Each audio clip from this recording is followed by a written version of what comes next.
وەکو وەفایەک بۆ زیندانیان و گیراوانی بادینان بەشێک لە چالاکوانان و ڕۆژنامەنووسان لە تۆڕە کۆمەڵایەتیەکان کەمپینێکیان دروست کردووە بە بەرزکردنەوەی هەردوو پەنجەیان وەکو هێمایەک بۆ ئازادی. دروستکردنی کەمپینەکە دوای ئەوە هات کە ئەمجەد ڕێکانی چالاکوان هەردوو پەنجەی بەرز کردەوە وەکو هێمای خۆڕاگری و سەرکەوتن. بەڵام لە زینداندا بێ گوێدانە بنەماکانی مافی مرۆڤ هەردوو پەنجەکەیان شکاند.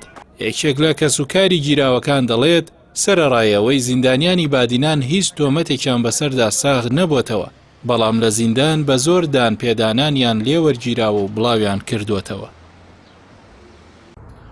بەداخەوە لە پرۆسەی یاساییە دیموکراسی بۆ بێدەنگکردنی بادیناندا زۆر پێشێڵکاری و کاری ناشارستانی ئەنجامدران بەرامبەر ئەم زیندانیانە.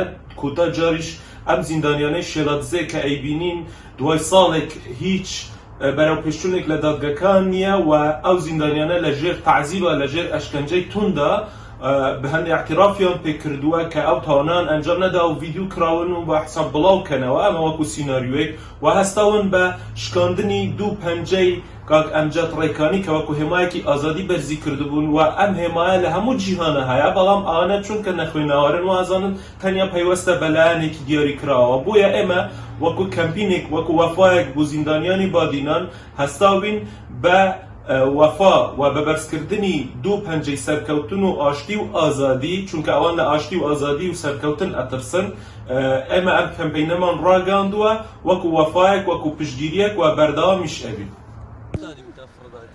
پارێزەری بەشێک لە دۆسی گیراوان و سزادراوانی بادینان و هەولێر دەڵێت چەندین کەسیان لە بەردەستدایە کە چارەنووسیان بە نادیاری ماوەتەوە و سوکاتی بە زیندانیان دەکرێت. تەنانەت ڕێگە بە پارێزەرەکانیش نادرێت لە نزیکەوە سزادراوان ببین و تەنها لە ڕێگەی تەلەفۆنەوە قسەیان لەگەڵدا دەکەن.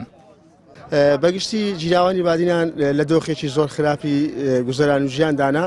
ئێمە وەکو پارێزەر لە ئەو کاتانەی کە دێن ڕاگەیاندەکان قسە دەکەن خۆ لەگە دەسەڵات چارەم دێنە سەرخەت، ئێمە تەنها لەبەرەو حاڵەتە دێنە سەرخەتکەوە هیچ لایەنێک جەمالی ناگیرێ، لە هیچ لایەنێک حساب بۆ ئەوە ناکرێتەوە یاسا ڕێگەی داواکەوە پارێزەر و تۆمەتبار بتوانن پارێزەرگە مۆچیلەکەی خۆی بتوانین یەکتر بینیزن و لە حاڵی بپرسێتن و ئەو مەرحەلە تاقییانە ئەو کاتانێکەوە لە کاتی لێکۆڵینەوە پێویستە لەگەڵ ئامادەبین.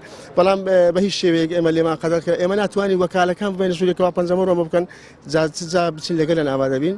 بەڵام ئێمە ئەوە چەند دەمێکە هاوار دەکەین کە حاڵی تۆمەتباران بەگشتی وایە و گیراوانی بادینان و گیراوانی تری سیاسی و گیراوانی بە هەموو چین و توێژەکان کەوا لە ئاسایشەکانن حاڵەوە. بەڵام تا ئێستا کە ئەو جیهەتانێکەوە معنین بەو بابەتە وەکو داواکاری گشتیە وەکو لیژنەی مافی مرۆڤی پەرلەمانی کوردستانە وەکو لیژنەی یاساییە وەکو دەستەی سەربەخۆی مافەکانی مرۆڤ، یعنی بە تەواوەتی بەکاری خۆیان هەرنەستاون بۆیە هەر لایەنە چیز ئەگەر هات و بەردەمی چۆل بوو هەرچی کرد کەس نێگوت نا ئەوە بەدڵنیاییەوە خراپتر دەکات و خراپتر لە پاشتردایە.